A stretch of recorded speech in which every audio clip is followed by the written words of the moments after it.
Teresa Dufour. And I'm Ryan Christopher. Welcome to the all-new CT Style. Teresa, it's Monday. Hope you all at home had a very lovely weekend. And Teresa, you had a fun weekend too, right? Yeah, we did. Last week, we talked about the soiree at the Mark Twain House to benefit My Sister's Place. Well, it happened. It was a great success. In case you're not familiar with My Sister's Place, it's an organization that addresses homelessness in the greater Hartford area, provides support to women and children. They're doing great things up in that area. They had their annual event at the Mark Twain House. Have you ever been there? I might have, but I was pretty little when I think I went. I feel like we went there every year for field trips. Field trips? After you read Tom Sawyer. Yeah, that's one of my top books of all time. Well, now they have parties there, and they had this event that was awesome. Raised a lot of money for the cause, and they had this great picture that was up for grabs. There was a live auction. It was all of the handprints of the kids involved with My Sister's Place. And I'm like, this is going to be perfect for the nursery. For the baby, right? So, of course, Brandon gets into a bidding war, and lo and behold, if you show the picture, we got the picture. It's hanging up on the wall right now. That's my friend Bob Dunbar, who works at My Sister's Place. But it was such a great event and really fun poster for the room. So it worked out. Are you sure some money. It's not Warren Buffett there? No, it's Bob. He raises money for My Sister's Place. Bob Buffett, Jimmy Buffett. It's all the same. Anyway, thanks for starting your week off with us. We have a fun week in store. Yeah, some great shows coming up this week. And, of course, we have our fan of the day, Karen Wilczewski. It's actually our producer's Megan, her future mother-in-law? Yeah, it's never too early to get in with your mother-in-law. Look at her. She is beautiful. And there's Tommy Wilczewski. There he is. Oh, that'll be great. Future plans for them there. Maybe we'll have to follow her on the show. We can do a little wedding. I love that. Okay. Love wedding planning.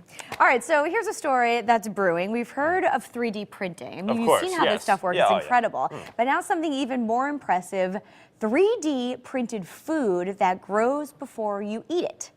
It's from Colossal.com. Take a look at some pictures here. So the designer blends food, gardening. What is that?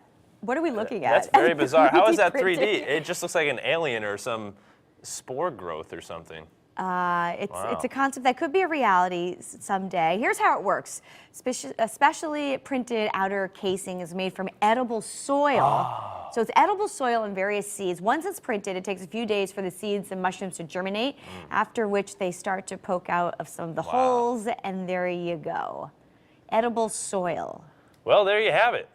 Pretty cool. I don't know. I don't know about that.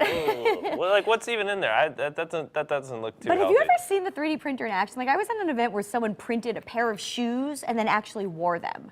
Are you serious? Yeah, like, it's incredible the things that you could do with a 3D printer. I used to do it in high school. We had, well, there was CAD, which is like an engineering design thing, and then there was some 3D printing where we printed on metal blocks, but we can't make fake mushrooms, or whatever that was. It's come a long way, I suppose. Yeah. All right, pretty exciting stuff here. Nick Fradiani, you've heard about it. Everyone's talking about him in Connecticut. Last Thursday night, as you may or may not know, he made it into the top 11 on American Idol. He's from Guilford, but has ties to East Haven, West Haven, and Milford. He's all over the place here in Southern Connecticut. And Nick was actually on CT Style with his band Beach Avenue back in August of 2012. Teresa, I think you remember this one, right? I sure do. Hey, we have a clip, so take a listen.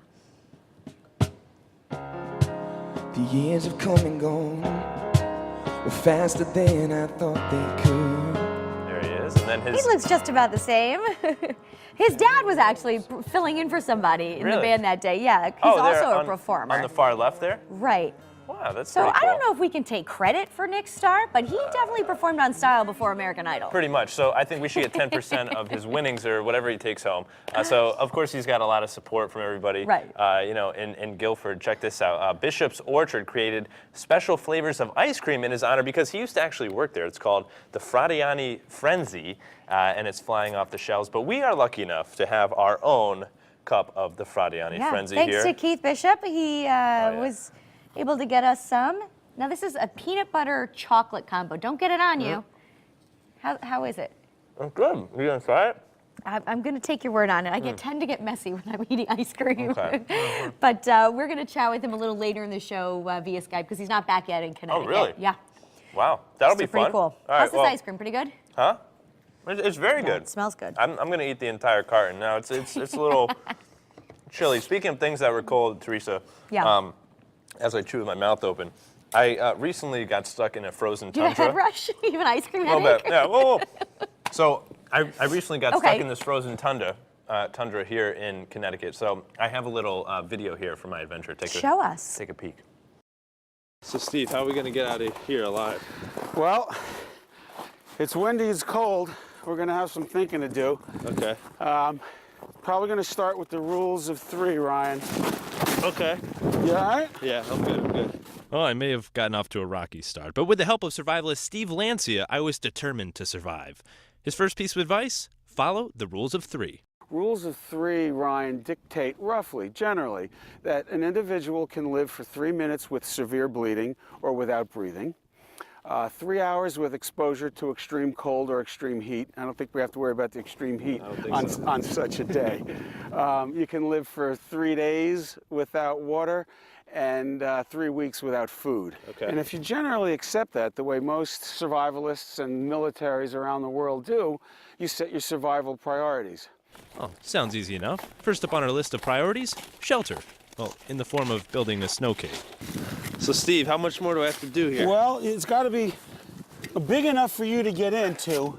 I think we did that. But only big enough for you to get into, because if you have this huge ice cave, okay, it's not going to conserve your body temperature and heat as well as it should. All right. So you think I can fit in there? I do. Okay. You know? I think so. If this were an actual igloo, you know, if you were to light a candle inside an igloo, a properly built igloo, you'd raise the temperature in there about 15 degrees. All right, Steve, I'm a little stuck here. I think we should move on to building a fire. Can we do that? Sure. Well, let's see if I can channel my inner Boy Scout. This behind us is Phragmites. Okay, it's a reed. It grows in wet areas all over throughout the United States. It grows in marine environments as well as aquatic environments. And these seed heads are very flammable. So why don't let's collect some of these and see what we can do with it. All right, so now that we have the tinder, right? Yeah, this is tinder. This is what we're going to get the fire started with. Okay, and so next we need a Kindle. We need kindling. Kindling. Or the Kindle. Well, I have my Kindle at home. I can go grab that. Then you can go on Tinder. Maybe meet some new chicks.